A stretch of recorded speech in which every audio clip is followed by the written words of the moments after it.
Greetings, everyone, and welcome back to my channel. And this episode is a bit late.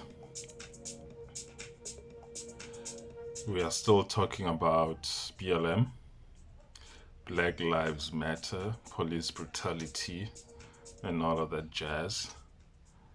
And if you haven't seen the first episode on that, I encourage you to go and check it out. Check all of the stats and figures that I presented in that video. But I'm just gonna do a little brief of what I covered in that video. We looked at police shootings of unarmed men in the US, and we showed that police are killing more white men than they are killing any other racial group, and that black men are number 2 on that list. And we also looked at homicides in the US, that we showed that the US, that black men in the US commit the lion's share of homicides, while they are only 13% of the population is black. And I discussed that and other stats, and I showed that it does not automatically and naturally follow that the claims or the thesis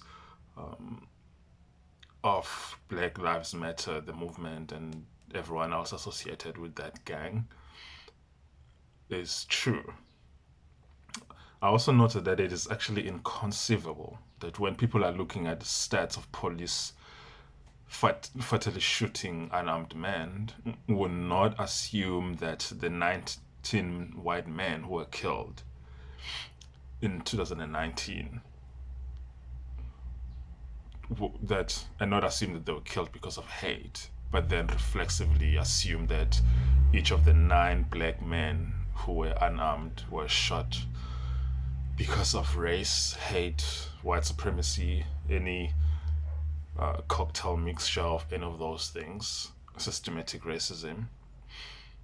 And this sort of reasoning I argued in my first video was that it is actually bizarre. So this video is not actually the question and answer or queries and all of that stuff video. I'm just gonna complete the points I wanted to make in the first video, because I couldn't finish it because it was gonna be too long. So I'm gonna complete that here.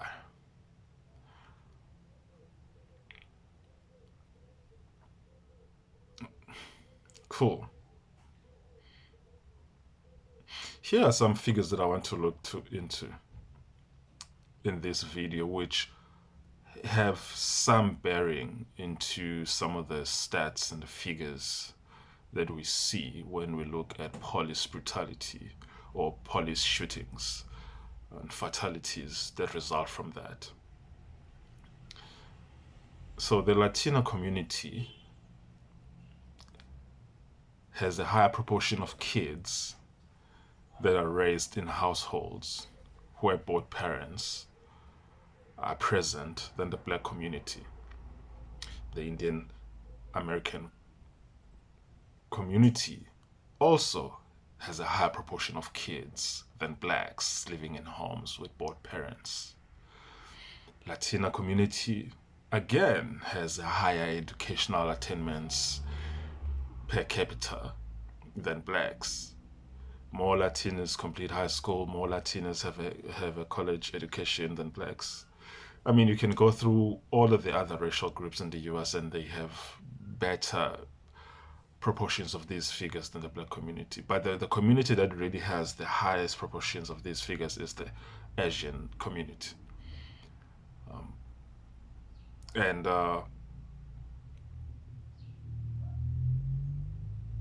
and since these other groups, including Latinos, Indians, and by Indians I mean the natives, and Asians, have better educational attainments than blacks, it means that they also fare better in the job market, which also means they have a lot more to lose if they're involved in criminal activities, including violent crime.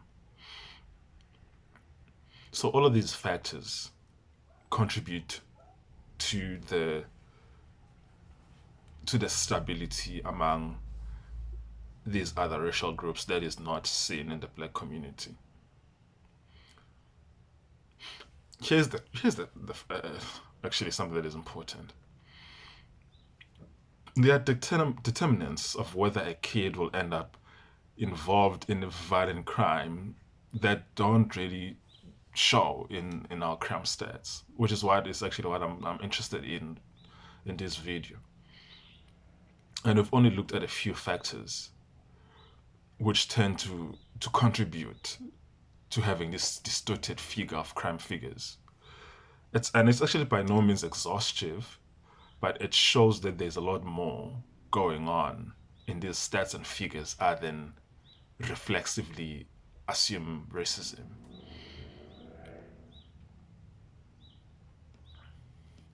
Check this out. Check this out. The black unemployment rate in February of 2022 was 6.6%, while the US unemployment rate is 3.8%. So basically, the unemployment rate in the black community is almost double the national average. And what is worse is that 27% of black men in the US of the working age are not in the labor force at all, which means that 6.6% unemployment rate, they are not in that figure at all. While the national average of adult men within the working age in the US is actually 17%, which again is almost double the national average. So, and in 2017, about 73% of black men between the ages of 25 and 64 were in the labor force, including 66% who were employed and 6% who were unemployed, and 1% who are in the armed services. This compares to 83% of men nationwide who are in the labor force. Folks, can you see already the trend? Black people are just basically not economically active compared to other racial groups. And this has a negative effect on many other figures.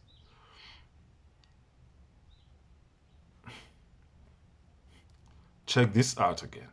According to the US Census Bureau, 23% of all African American men, women, and children live below the poverty line.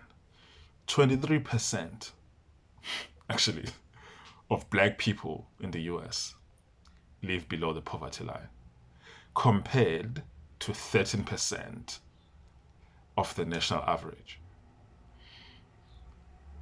33% of black children live in poverty, compared to 18% of children nationally. I mean, you can go down the list of figures, and these numbers, they are all pointing to the same conclusion. the position that the black people are actually finding themselves in the US makes it easy for them to be involved in crime and for them to be involved in arrest and ultimately be involved in arrest that might turn bad, as I discussed in the first video.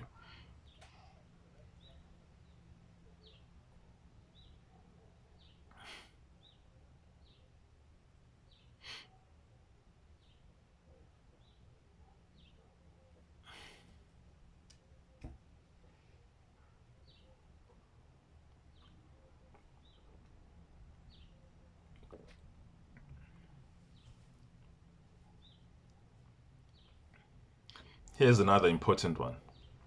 Over the last few decades, marriage has been in a decline in the US. I think that's well known. But however, the decline has been severe among in the black community. I mean, in 2020, 30% of African Americans were married compared to 48% of all Americans. Half or 50% of African Americans have never been married compared to 34% of all Americans. We know that that kids, because also remember I'm not gonna go into the single parent household in the US, which the black community is doing very badly in, and female headed households. It's it's a shit show, honestly. And if you look at those figures and put that into perspective, and we know that there's a correlation between the criminality of kids and the absence of the father, which I actually think I'm going to look into later on. African Americans are the least married of any major racial ethnic group in the US, according to the Census 2020 survey. 30% of African Americans are married compared to 43% of Latinos, 50%, 52% of whites, and 58% of Asians. Let me repeat that one. According to the census of 2020, African Americans who are married were 30%, Latinos 43%, whites 52%, and Asians 58%.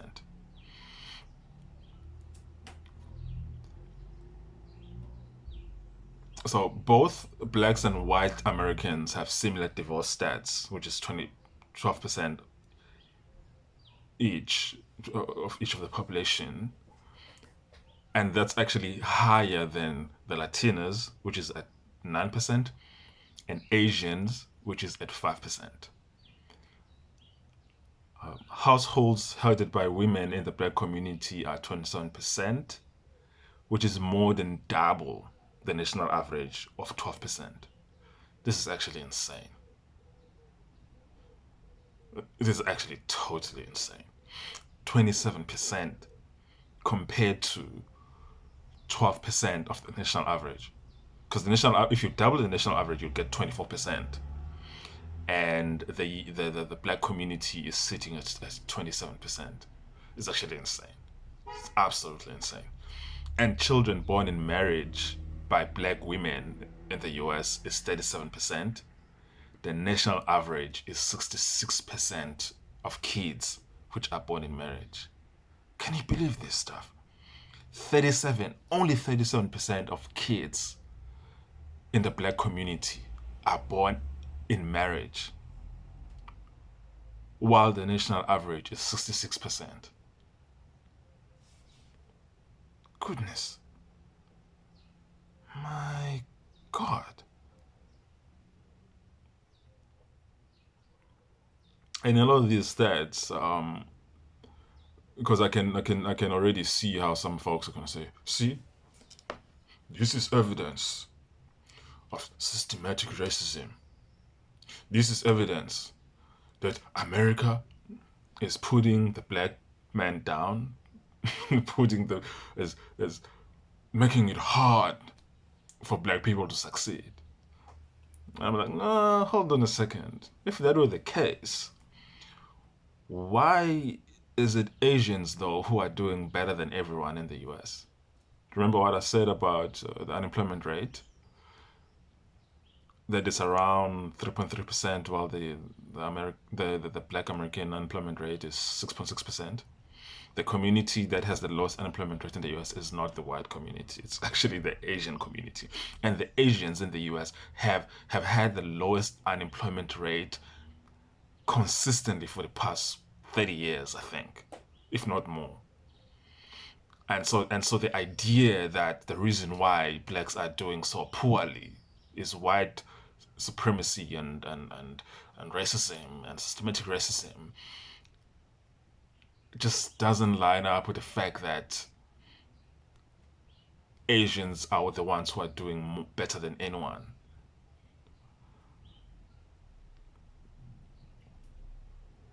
In fact, the Asian American success story puts an end to the delusion that the struggles of Black America are primarily due to race and or oppression or so-called systematic racism. Let me say that again.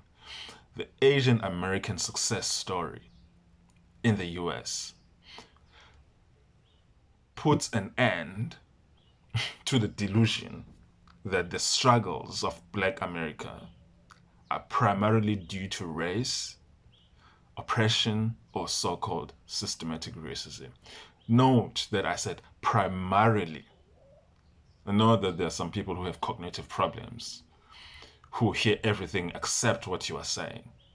What I'm saying is that looking at these figures collectively and putting these figures side by side with other like figures and looking in particular with the issue of the Asian American picture, just opposing it with everyone else.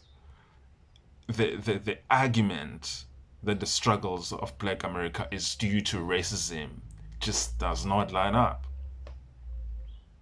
While, for instance, while 36% of whites and 23% of blacks and 16% of Latinos have a bachelor's degree, 54% of Asians have a bachelor's degree in the US. Asian Americans are the group that has the highest proportion of individuals with bachelor's degrees. Higher than whites, higher than blacks, and higher than Latinos. Furthermore, while 14% of whites have advanced degrees, 21% of Asians have advanced degrees. The household median income for Asian Americans increased by 4.6% from 2017 from $87,000 a year in 20. Wait, okay, it increased from $63,000 a year in 2017 to $87,000 a year in 2018, which is the highest in the union. And as I would have already said, that the Asian American unemployment is the lowest. And here's also the thing for people who are not buying this issue. Okay, the Asian American numbers look pretty good, but in fact they're the demographic that is doing better by far. Actually, they're just doing very well. So if you are not convinced by those numbers, I'm actually have to look at the numbers of saying, okay, consider the African-born immigrant, which includes people like myself, age 16 and above. These people have a higher rate of unemployment compared to other foreign-born population. Let me put it to you this way, and also higher than the general US population. Africans who immigrated to the US are employed at a higher rate than any other foreign immigrant, and higher than the general US population. Why is it so if the US is so systematically racist? Nigerian-born immigrants, in particularly, as a demographic, they have bachelor's degrees at 60% rate, which means if I have 100 people who immigrated to the US from Nigeria, 60 of those people have at least a bachelor's degree. And these people are doing very well in the US, and they are virtually non-existent in the crime stats. So, which is to say that the story of Black America, if you look at collectively and maybe and looking at it in terms of blacks who were born in the US and blacks who were not born in the US, blacks who were not born in the US commit virtually no crimes in the US. Why? And they're doing very well compared to whites, compared to other blacks. Why? If the US is so systematically racist.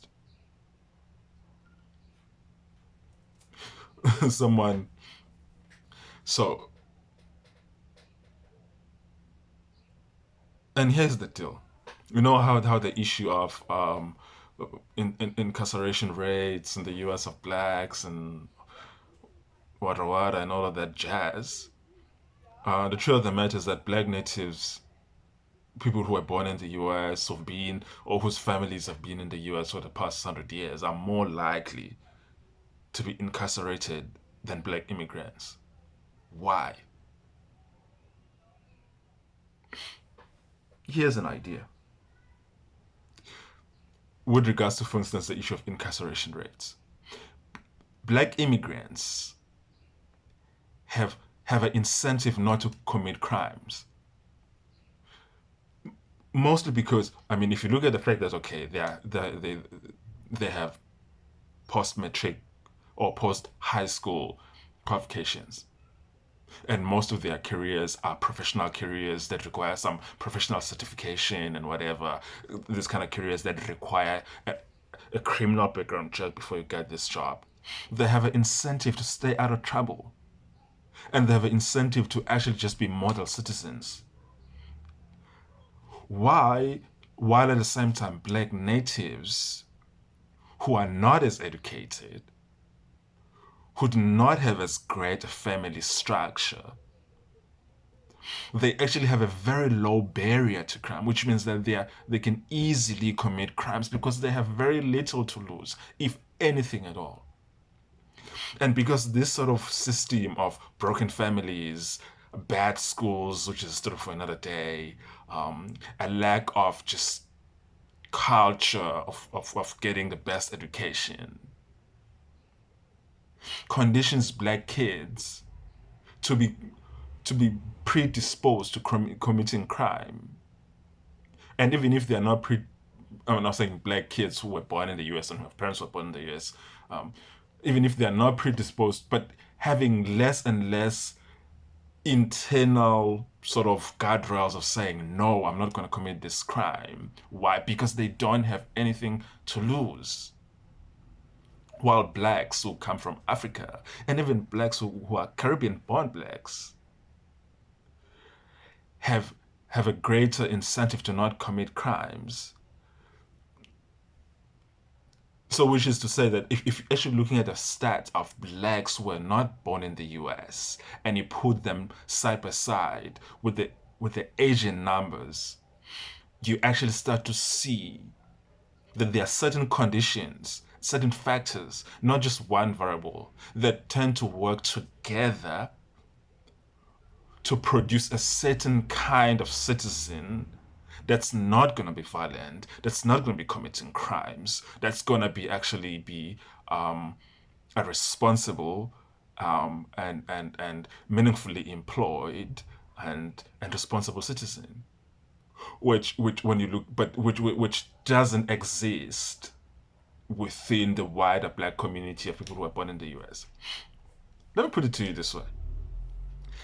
What's actually going on in the black community in the US is very similar to what is known in the US as the white trailer park phenomena, or that concept of the white trash. What is going on in the black community? So I know that white trash is a derogatory term, but I have to use it as a sociological term to mean that there is a certain caliber of white people, and then there's a certain sort of segment of the white population whose behaviors and habits at a wider scale of that community, white trailer park community, very similar to what's actually going on in inner city black communities, such that those two communities are more likely to have similar outcomes. And that's exactly what you get. But black immigrants, you won't find them by and large in the inner city. You won't find them also in that white trailer park situation. Where you'll find black immigrants is where you'll find Asian Americans in suburbs. And if they are not in suburbs, they're in the city living in upmarket apartments. And if they are not there, they're in rural communities in small towns that have virtually zero crimes.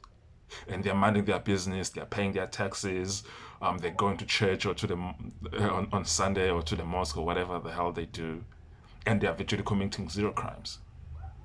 And so the black immigrants, you'll find them in Houston, you find them in Austin, you find them in New York City. A lot of them are in Manhattan and in Brooklyn.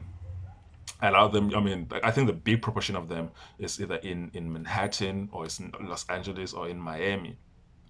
And these are people who commit virtually zero crimes, while the black community of the community of blacks who were born in the U.S.